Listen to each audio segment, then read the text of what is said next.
Ele é objeto de desejo de quase todas as pessoas no mundo. O dinheiro fascina, corrompe, salva, resolve, ajuda, entristece, compra, desmotiva, impulsiona, mas pouca gente sabe como de fato ele é fabricado. Que tal acompanharmos como as cédulas são confeccionadas aqui no Brasil? Não perca, confira hoje no Diário do Curioso.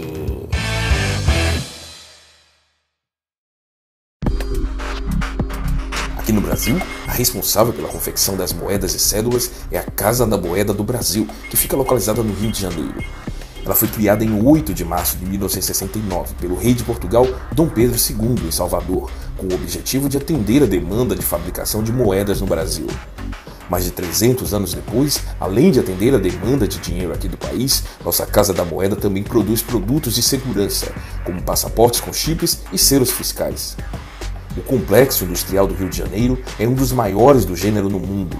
No local funcionam as 3 fábricas da empresa, de cédulas, de moeda e gráfica, onde são desenvolvidos produtos com elevado padrão de qualidade exigido no mercado moderno. Tudo começa com o papel usado para imprimir o dinheiro. Cada remessa de papel que chega à Casa da Moeda é examinada criteriosamente para evitar que tenha alguma imperfeição. Por exemplo, é necessário conferir a acidez do papel. Caso não esteja no padrão correto, dará problema na secagem da tinta. Esse papel que está aqui como exemplo, Roberto, é papel usado para qualquer produção das cédulas ou existe uma encomenda, um papel específico para cada tipo de cédula? Um papel específico para cada tipo de cédula. Nesse caso aqui é os R$5 da primeira família. Essa acidez é resultado de uma combinação química secreta que garante um padrão de cores em cada uma das notas. Só nesse processo de checagem da acidez do papel são feitos mais de 30 testes químicos e físicos. Uma máquina chamada de dupla dobra trabalha dobrando e desdobrando amostras de papel, igual que você costuma fazer com ele no seu bolso. É preciso garantir que a cédula resista por mais tempo. Já as moedas são feitas basicamente de 2 materiais, aço inoxidável e aço de baixo carbono. As de 5 centavos e 25 centavos, que são um pouco mais avermelhadas, também recebem um banho de cobre. Já as de 50 centavos são prateadas por causa do aço inoxidável. Assim como as de R$1, que também possuem um anel dourado que é feito de aço revestido de bronze. Do molde ao cofre, o processo de fabricação de uma moeda é de 12 horas, apesar do coração do processo, a cunhagem, ocorrer num espaço de fração de 12 segundos. Aqui é feita a moeda de R$1 e olha só, ela sai da máquina, rapaz, sai direto aqui quente, viu? A temperatura é quente. E aqui, ó, acaba virando uma espécie de uma banheira, uma piscina cheia de moeda de R$1. Você já viu tanta moeda junto? A cunhagem é um processo em que a moeda recebe a estampa em ambas as faces do disco. Esta transferência é feita a frio e por meio de pressão em equipamentos chamados prensa. A capacidade é de 800 moedas comuns por minuto. É um processo um pouco menos criterioso do que o das cédulas. Para você ter uma ideia, no mundo inteiro existem apenas 4 empresas que fornecem a matéria-prima para fazer o papel virar dinheiro. Aqui no Brasil, há apenas uma fornecedora, a Papel Salto, em Salto, no interior de São Paulo. Cada folha é produzida apenas por encomenda, usando valores específicos do comprador. Depois ela recebe uma numeração e é contabilizada e vigiada. Isso prova que mesmo não tendo números, as folhas já são tratadas como dinheiro. Apesar de todo o segredo na formulação deste papel, é possível saber que ele é o resultado da combinação de 3 lâminas. A do meio é uma pasta de algodão, assim como a matéria-prima das camisetas. E a impressão das figuras, você deve estar se perguntando.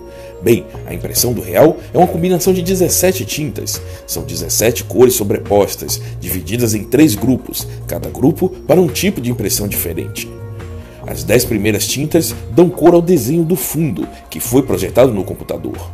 Outras 6 tintas são usadas para lugares nobres da cédula, aplicadas por meio de calcografia. E sabe aquele efeito que denuncia quando a nota é falsa?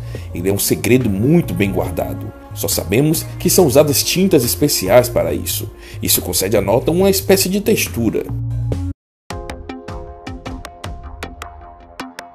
Todo o processo de criação de uma cédula tem por princípio evitar as falsificações e aumentar a vida útil de cada uma delas. E é justamente na qualidade das tintas que está o segredo. Um dos principais inimigos das notas é a luz. ela consegue desfazer as cores com mais rapidez. É por isso, inclusive, que é proibido tirar fotos com flashes em museus. Isso acaba desgastando as cores das telas. Passando por todos os processos de criação, as notas são revisadas uma a uma, numa sessão de críticas e triagens, onde só mulheres trabalham. Segundo os responsáveis pelo processo de criação, os homens não têm paciência e acuidade para pegar pequenas falhas de impressão, apenas olhando as notas rapidamente. Nessa coluna aqui tem um defeito, ela marcou, e o defeito é esse aqui, ó. Pode ver que a cédula está um pouco borrada de marrom, então essa coluna está perdida, essa cédula vai ser destruída. As notas aceitas são cortadas, empilhadas e embaladas, já prontas para circular, mas só viram dinheiro mesmo depois que são respaldadas pelo Banco Central.